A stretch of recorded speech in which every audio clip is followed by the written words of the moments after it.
Hello everyone, Coach Lance here with some dry land swimming tips for you.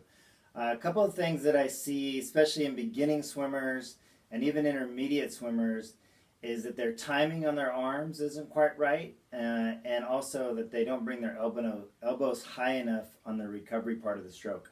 So you can work on that on a dry land drill. So just standing, dry land, feet on the ground, just going to bend over slightly. One hand, your lead hand's going to be out here. You're going to leave it there until this one passes your head, and you're going to say switch, switch, switch, switch, switch. Now, you see a lot of times with beginning swimmers is they have this pattern of feeling like their arms need to be in sync like this, and so they swim like that. But instead, what you need to do is get this pattern where you glide and you rotate, and you can see my hips are moving at the same time as my arms. Now, when I do this straight onto the camera, this is also really good if you're a person who crosses the center line. So as you're coming over, if you notice that your hands are right in front of your face, then you want to move those out to shoulder width, okay? When you're here and then you go to here, it'll feel really wide. But you can pick a mirror, and then, or you can record it like I'm doing, and then just make sure that you're coming in a little bit wider than your face, so right at the shoulder line. Okay. The other thing that I'll commonly see with beginning swimmers is they don't pull their elbow out of the water on the recovery, this part of the stroke. Instead, they swim like this, almost as if they're climbing a ladder or something. Their elbows barely get out of the water, like they're reaching and crawling. Instead, lift the elbow up high and let it come over. So lift the elbow up and let it arm flop through. And then you can still see the timing. Okay, another part you can work on is when your arm gets out here, what you want to do is you want to rotate your elbow up this way.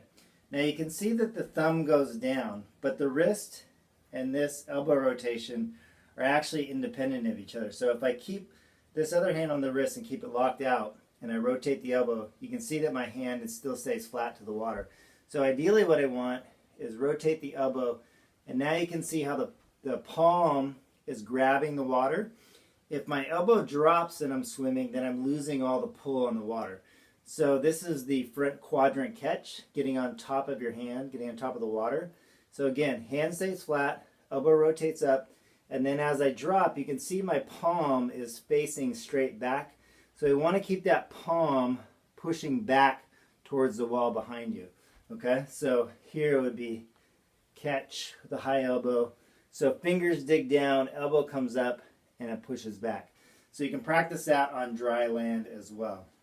But the main thing is get this timing down so that you're here, and then as my right hand, as it starts to push into the water, then the left hand is going to pull. So the push-pull is happening in conjunction with each other, and especially if you can get your hips into it.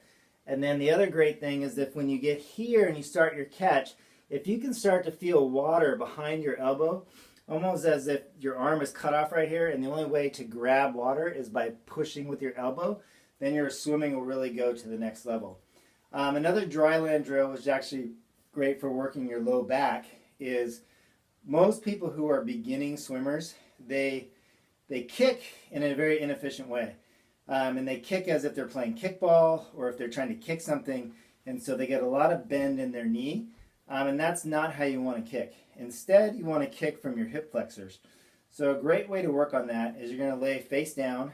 You're going to tighten your butt so that your legs come off the ground, and your kick is going to get initiated right here from your hip flexors. Now when you're swimming, you will have a little bit of bend in the knee, but it's not a big bend like this. So you see a lot of people, beginners often kick way too much. So first thing you want to do is slow down your kick. Have your kick come from your hip with just a little bit of flick from your knee. And then the other thing is to get your ankles to be loose. Some people will kick and pretend this is their ankle, and they're kicking like this.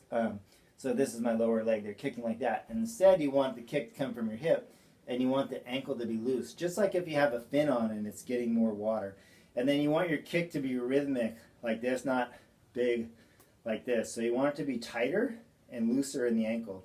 So I'm going to drop down on the ground here and show you just a quick way of working on your kick on dry land. both of these drills, whether it's the working on your timing and the high elbow catch, if you can't do it on dry land, you're not really going to be able to do it in the pool. So perfect it on dry land and then take it to the pool. Same thing with the kick. Okay, here's the... Okay, so what I'm going to do here is I'm going to lay down here. What I'm going to do here is I'm going to lay down, but I'm going to contract my glutes so it picks my hips off the ground, and then I'm going to kick.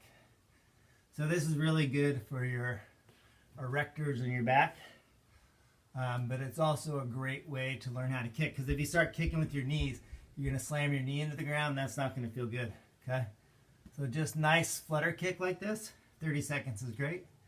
Do a couple of sets of that, and then when you're kicking with a kickboard, you want to kick a little faster so you can go somewhere, but when you're kicking for distance swimming, you just want it to be more slow and nice and rhythmic. Okay, so see if you can get your quads off the ground while you do this drill.